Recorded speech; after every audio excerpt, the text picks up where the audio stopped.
Capítulo 9. Um continente desaparecido. Na manhã do dia seguinte, 19 de fevereiro, vi o canadense entrar no meu quarto. Eu já esperava por sua visita. Ned parecia bastante desapontado. E então, professor? Perguntou. Pois bem, Ned, ontem o acaso conspirou contra nós. É verdade. Esse maldito capitão tinha que parar bem na hora em que íamos fugir de seu barco. Pois é, Ned, ele tinha uma reunião com seu banqueiro. Seu banqueiro. Quer dizer, seu banco. Refiro-me a este oceano, onde as riquezas acham-se mais seguras do que nos cofres de um estado. Contei então ao canadense os incidentes da véspera, na secreta esperança de induzi-lo a não abandonar o capitão, mas meu relato não teve outro resultado a não ser o desconsolo manifesto de Ned por não ter participado da excursão ao campo de batalha de Vigo. Enfim, disse ele, nem tudo está perdido. Foi apenas uma arpoada em falso. Triunfaremos numa outra oportunidade, quem sabe hoje à noite mesmo, em qual é o curso do Nautilus? Perguntei. Ignoro, respondeu Ned. Pois bem. Ao meio-dia saberemos nossa posição. O canadense retornou para junto de conselho. Assim que me vesti, passei ao salão. A bússola não me tranquilizou. A rota do Nautilus era sul-sudoeste. Dávamos as costas para a Europa. Esperei com certa impaciência que nossa posição fosse levantada no mapa. Por volta das 11h30, os reservatórios se esvaziaram e nosso aparelho subiu novamente à superfície do oceano.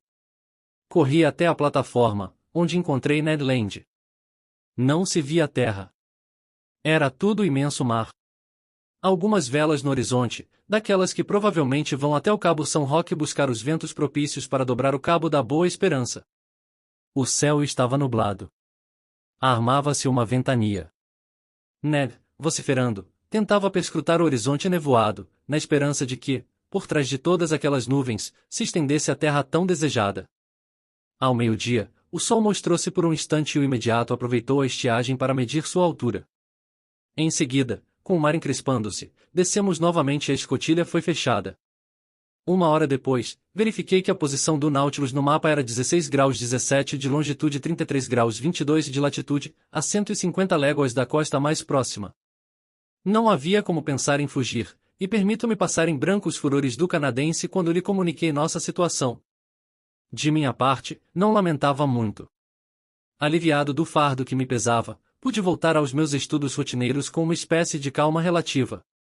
À noite, em torno de 11 horas, recebi a visita bastante inesperada do capitão Nemo, que perguntou se eu estava cansado pela noite insone. Respondi negativamente. Já que é assim, professor Aronnax, proponho-lhe uma curiosa excursão. Proponha, capitão. O senhor só visitou o fundo submarino de dia e sob a claridade do sol. Gostaria de vê-lo numa noite escura? Seria esplêndido. Aviso-lhe que o passeio será cansativo. A caminhada é longa e temos de escalar uma montanha. As trilhas não se encontram muito bem preservadas. As palavras do capitão redobram minha curiosidade.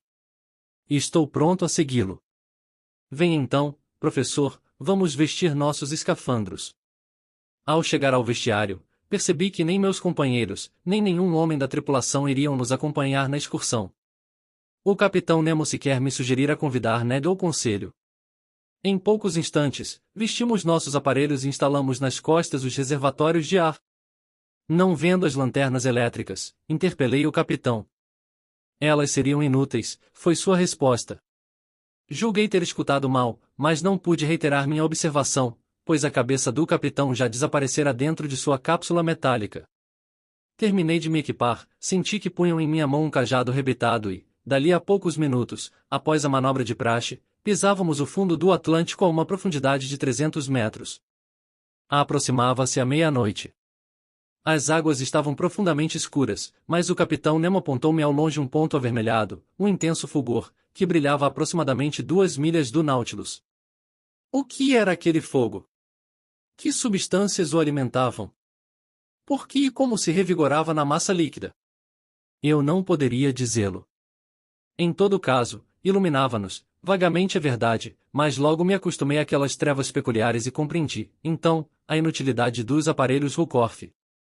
O capitão Nemo e eu caminhávamos um próximo ao outro, em direção à luz. O solo plano subia imperceptivelmente. Dávamos largas passadas, com o auxílio dos cajados, mas a marcha ainda assim era muito lenta, já que nossos pés volta e meia atolavam numa espécie de limo mineralizado que se misturava a pedras escorregadias. Enquanto avançava, eu ouvia uma espécie de chiado acima de minha cabeça, um barulho que às vezes aumentava e produzia como que uma crepitação contínua. Logo compreendi a causa. Era a chuva que caía violentamente, tamborilando na superfície das águas. Instintivamente, temi ficar ensopado pela água, no meio da água. Não pude deixar de rir diante daquela ideia estapafúrdia. Explico sucintamente, sob o espesso escafandro não sentíamos mais o elemento líquido e nos julgávamos em meio a uma atmosfera um pouco mais densa que a atmosfera terrestre, só isso. Após meia hora de caminhada, o solo tornou-se áspero. Medusas, crustáceos microscópicos e penátulas iluminavam-no em parte, com sua luminosidade fosforescente, e eu entrevia conglomerados de pedras cobertos por milhões de zoófitos e algas.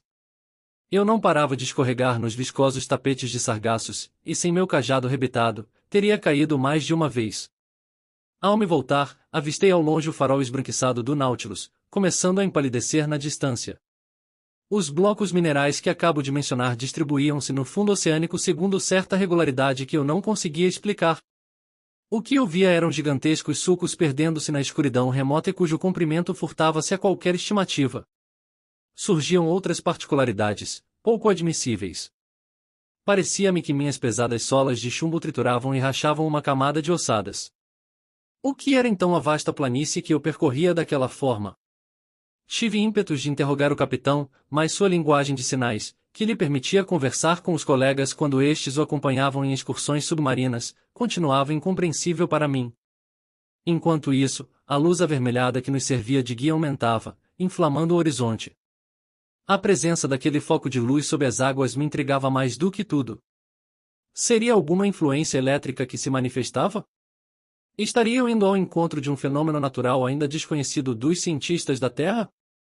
Ou porventura, pois esse pensamento passou pela minha cabeça, a mão do homem teria algum papel naquela fulgurância? Seria ela que insuflava aquele incêndio? Iria eu encontrar, sob as camadas profundas, companheiros, amigos do Capitão Nemo, vivendo como ele uma existência estranha, e a quem ele ia fazer uma visita? Encontraria lá uma colônia inteira de exilados, que, cansados das misérias da terra, haviam procurado e descoberto a independência nos abismos do oceano? Todas essas ideias loucas e inadmissíveis me atormentavam e, nessa disposição de espírito, incessantemente superexcitado pela série de maravilhas que passavam à minha frente, eu não teria me admirado de encontrar, no fundo do mar, uma daquelas cidades submarinas sonhadas pelo Capitão Nemo. Nossa trilha ia se tornando cada vez mais clara. A luz alvejante irradiava do topo de uma montanha com cerca de 2.500 metros de altitude. Mas o que eu via não passava de uma simples reverberação desenvolvida pelo cristal das camadas de água. O foco, origem da inexplicável claridade, ocupava a vertente oposta da montanha. Em meio aos pedregosos dédalos que sulcavam o fundo do Atlântico, o Capitão Nemo avançava sem hesitação. Conhecia aquela trilha escura, percorrera-a diversas vezes, jamais se perderia. Eu o seguia com uma confiança inabalável. Via-o como um dos gênios do mar, enquanto ele caminhava à minha frente, e admirava-lhe a alta estatura, decupada em negro contra o fundo luminoso do horizonte. Era 1 hora da manhã. Vislumbrávamos as primeiras rampas da montanha, mas, para alcançá-las, faltava-nos vencer trilhas difíceis através de uma extensa mata. Sim. Uma floresta de árvores mortas, sem folhas, sem seiva, árvores mineralizadas sob a ação das águas, dominadas aqui e ali por pinheiros gigantes. Era como uma olheira ainda de pé, agarrando-se com suas raízes ao solo desmoronado e cuja ramagem, qual finos recortes de papel, carbono, desenhava-se nitidamente no teto das águas. Imaginem uma floresta de Hartz, agarrada aos flancos de uma montanha, mas uma floresta submersa. As trilhas estavam atulhadas de algas e fucos, entre os quais fervilhava um mundo de crustáceos. Eu ia escalando as rochas, passando por cima dos troncos estendidos, arrebentando os cipós marinhos que balançavam de uma árvore para outra, assustando os peixes que voavam de galho em galho. Extasiado, não sentia mais o cansaço e acompanhava o meu guia, que não se cansava. Que espetáculo! Como reproduzi-lo? Como pintar o aspecto daqueles bosques e rochedos imersos no meio líquido, suas bases escuras e ferozes, seus dosséis em tons vermelhos, sob uma claridade que duplicava a força reverberante das águas? Escalávamos rochedos que, em seguida, esboroavam-se por lanços inteiros com um surdo rugido de avalanche. À direita e à esquerda, rasgavam-se tenebrosas galerias por onde o olhar se perdia. Mais adiante, abriam-se vastas clareiras que pareciam esculpidas pela mão do homem. Cheguei a me perguntar se algum habitante daquelas regiões submarinas não apareceria de surpresa à minha frente. Mas o capitão Nemo continuava a subir, e eu não queria ficar para trás. Segui-o então com audácia, fazendo uso de meu cajado. Um passo em falso teria sido perigoso naquelas estreitas gargantas vazadas nos flancos dos abismos, mas eu as atravessava com os pés firmes e sem sentir a ebriedade da vertigem. Ora eu saltava uma fenda cuja profundidade teria feito com que eu recuasse a meados da era glacial, ora me aventurava sobre o tronco vacilante de uma árvore lançada de um abismo a outro, sem olhar para baixo, só tendo olhos para admirar os sítios selvagens da região. Ali, rochas monumentais, debruçando-se sobre suas bases irregularmente recortadas, pareciam desafiar as leis do equilíbrio. Entre seus joelhos de pedra, cresciam árvores sob uma pressão inaudita, as quais sustentavam as que por sua vez as sustentavam. Vi também torres naturais, com amplos lanços esculpidos verticalmente, feito cortinas, inclinando-se num ângulo que as leis da gravitação não teriam autorizado na superfície das regiões terrestres. Eu mesmo não sentia a diferença resultante da poderosa densidade da água e, a despeito dos trajes pesados, da cabeça de cobre e das solas metálicas, venci escarpas proibitivas, transpondo-as, por assim dizer, com a leveza de uma camurça ou de um cabrito. Pelo relato que faço dessa excursão sob as águas, percebo claramente que não soarei verossímil. Sou historiador de coisas aparentemente impossíveis, e não obstante, reais, incontestáveis. Não sonhei, vi e senti. 2 horas após deixarmos o Nautilus, atravessamos a linha das árvores, e a 300 metros acima de nossas cabeças, surgiu o pico, cuja silhueta projetava-se na ofuscante radiação da vertente oposta. Alguns arbustos petrificados corriam aqui e ali em zigue-zagues pronunciados. Uma profusão de peixes levantava-se sob nossos passos, como aves surpreendidas no capinzal. A massa rochosa continha fractuosidades impenetráveis, grutas profundas, tocas insondáveis, em cujo fundo eu ouvia revolverem-se coisas terríveis. O sangue voltava a bombear meu coração, quando eu me deparava com alguma antena descomunal obstruindo a passagem, ou com alguma pinça assustadora fechando-se ruidosamente na sombra das cavidades. Milhares de pontos luminosos brilhavam em meio às trevas. Eram olhos de crustáceos gigantes, encolhidos em seu antro, lagostas imponentes, apontando como alabardas e remexendo as patas com um retinir de ferragem, caranguejos titânicos, apontados como canhões sobre sua base, e polvos assustadores, entrelaçando seus tentáculos como uma touceira viva de serpentes. Que mundo exorbitante era aquele que eu não conhecia? A que ordem pertenciam tais articulados sobre os quais a rocha formava uma espécie de segunda carapaça? Onde a natureza descobrira o segredo de sua existência vegetativa e há quantos séculos viviam assim, nas últimas camadas do oceano?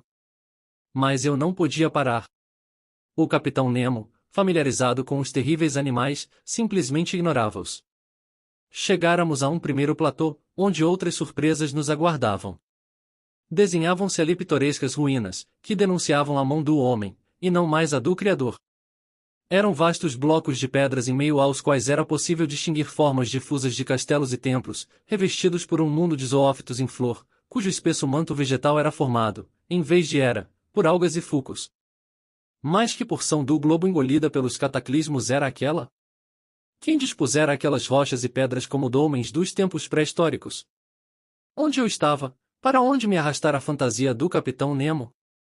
Queria interrogá-lo. Não podendo fazê-lo, parei e agarrei-lhe o braço. Mas ele, sacudindo a cabeça e apontando para o último pico da montanha, pareceu-me dizer: venha. Continue. Continue. Segui-o num último esforço. Em poucos minutos, escalei o pico que dominava toda aquela massa rochosa de uns 10 metros de altura. Observei o lado que acabávamos de atravessar. A montanha erguia-se apenas 2.000 ou 2.500 metros acima da planície, mas sua vertente oposta, de uma altura 2 vezes maior, sobranceava o fundo em contraplano daquela porção do Atlântico. Meus olhares estendiam-se ao longe e abraçavam um vasto espaço iluminado por uma fulguração explosiva. Aquela montanha era um vulcão. 150 metros abaixo do pico, em meio a uma chuva de pedras e escórias, uma larga cratera vomitava torrentes de lava que se dispersavam em cachoeira de fogo no seio da massa líquida. Descansando em sua base como um imenso archote, aquele vulcão iluminava a planície inferior até os últimos limites do horizonte. Eu disse que a cratera submarina expelia lavas, não chamas. As chamas requerem o oxigênio do ar, sendo incapazes de se desenvolver sob as águas, mas as torrentes de lava, que têm em si o princípio de sua incandescência, podem atingi-la, lutar vitoriosamente contra o elemento líquido e se vaporizar a seu contato. Rápidas corredeiras arrastavam todos aqueles gases em difusão, e as torrentes de magma deslizavam até o pé da montanha, como as dejeções do Vesúvio sobre outra torre del Greco.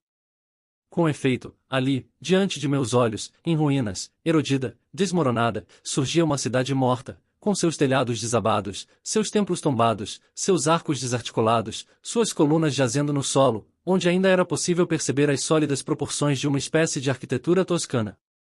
Mais adiante, resquícios de um aqueduto monumental, em seguida, uma acrópole de pé, com as formas oscilantes de um Partenon, ao longe, vestígios de cais, como se um antigo porto houvesse abrigado naus mercantes e trirremes de guerra às margens de um oceano desaparecido, ainda mais além, compridas linhas de muralhas desmoronadas, largas ruas desertas, toda uma Pompeia afogada nas águas e que o capitão Nemo ressuscitava diante de meus olhos. Onde eu estava? Onde? Queria a todo custo saber, queria falar, arrancar a esfera de cobre que aprisionava a minha cabeça. Mas o capitão Nemo veio em minha direção e me deteve com um gesto. Em seguida, recolhendo um fragmento de greda, foi até uma rocha de basalto escura e escreveu esta única palavra, e na Atlântida senti-me fulminado por um raio. A Atlântida, a antiga Merópida de Teopompo, a Atlântida de Platão, continente negado por Orígenes, Porfírio, Jâmblico, D'Anville, Maltbrum, Humboldt, os quais colocavam esse desaparecimento no rol das lendas, admitido por Posidônio, Plínio, Amin e Marcellin, Tertuliano, Ingeu, Scherer, Tournefort, Buffon, de Avezac, eu a tinha ali sob os olhos, manifestando ainda os irrefutáveis testemunhos de sua catástrofe. Era então naquela região submersa fora da Europa, da Ásia, da Líbia, para além das colunas de Hércules, que vivia o poderoso povo dos Atlantes, contra o qual foram travadas as primeiras guerras da Grécia Antiga. O historiador que consignou em seus escritos os autos feitos desses tempos heróicos foi o próprio Platão. Seu diálogo entre Timeu e Crítias foi, por assim dizer, delineado sob inspiração de Solon, poeta e legislador. Um dia, Solon palestrava com alguns veneráveis eruditos de Sais, cidade já com 800 anos de vida, como atestavam os anais gravados no muro sagrado de seus templos, e um dos anciãos presentes contou a história de outra cidade, 1000 anos mais velha. Essa primeira cidade-estado ateniense, de 900 séculos, fora invadida e em parte destruída pelos Atlantes, os quais, dizia ele, ocupavam um imenso continente, maior que a África e a Ásia juntas, cobrindo uma superfície que ia do 12º grau de latitude ao 40º grau norte. Sua hegemonia estendia-se até ao Egito. Quiseram impor-se à Grécia, mas viram-se obrigados a debandar face à indomável resistência dos helenos. Séculos se passaram. Houve um cataclismo, inundações, terremotos. Um dia e uma noite bastaram para destruir a Atlântida, cujos picos mais altos, Madeira, Açores, Canárias, Cabo Verde, ainda estão à vista. Eram estas as recordações históricas que o marco do Capitão Nemo fazia palpitar em meu espírito. Assim, portanto, arrastado pelo mais insondável destino, eu pisava o solo de uma das montanhas daquele continente. Tocava com a mão aquelas ruínas 1000 vezes seculares e contemporâneas das eras geológicas. Caminhava exatamente por onde haviam caminhado os contemporâneos do primeiro homem. Esmagava sob minhas pesadas solas esqueletos de animais dos tempos fabulosos que as árvores, agora mineralizadas, outrora cobriam com sua sombra. Ah, se houvesse tempo, teria descido os declives abruptos daquela montanha, percorrido por inteiro aquele continente imenso que sem dúvida ligava a África à América, e visitado as grandes cidades antediluvianas. Ali, talvez, à minha vista, estendiam-se Maquimos, a guerreira, e Eusébia, a piedosa, cujos moradores gigantes viviam séculos inteiros e a quem não faltavam forças para empilhar megálitos que ainda resistiam à ação das águas. Um dia, talvez, algum fenômeno eruptivo devolva aquelas ruínas afogadas à superfície das águas. Foram assinalados diversos vulcões submarinos naquela zona do oceano, e não foram poucos os navios que sentiram abalos incomuns ao passarem sobre fundos tão tormentosos. Uns ouviram roncos surdos anunciando a luta profunda dos elementos, outros recolheram cinzas vulcânicas expelidas do mar. Todo esse solo, até o Equador, continua a ser trabalhado pelas forças plutônicas. E quem sabe se, numa época remota, avolumados pelas dejeções vulcânicas e pelas camadas ignívomas, não surgirão cumes de montanhas na superfície do Atlântico? Enquanto eu assim sonhava, enquanto procurava gravar na lembrança todos os detalhes daquela grandiosa paisagem, o capitão Nemo, com os cotovelos apoiados numa estela coberta de limo, permanecia imóvel e como que petrificado, num êxtase mudo. Estaria pensando naquelas gerações desaparecidas, perguntando-lhes o segredo do destino humano? Era então ali que aquele homem estranho emergia nas recordações da história e revivia a vida arcaica, ele que não queria saber da vida moderna. O que não teria dado para conhecer seus pensamentos, partilhá-los, compreendê-los. Ficamos ali uma hora inteira, a contemplar a vasta planície sob o brilho das lavas, que às vezes adquiriam uma intensidade surpreendente. As ebulições internas faziam a crosta da montanha estremecer com intermitência.